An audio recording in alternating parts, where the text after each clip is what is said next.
कर देला। इनका अगला स्टेशन कौन है, अगला स्टेशन का निर्देश देला। वैसे ही हारमोनियम मास्टर हमार भाई लोग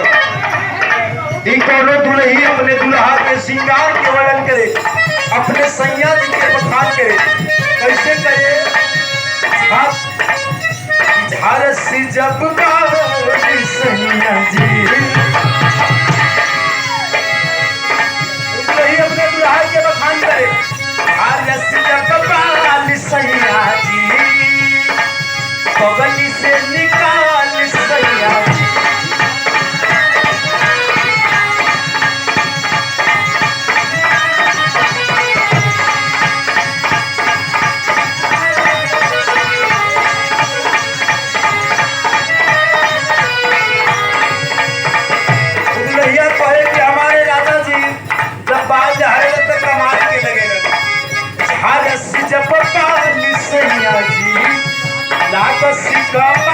सैया जी, बगली से निकाल सैया जी, उड़ावे रुमाल सैया जी।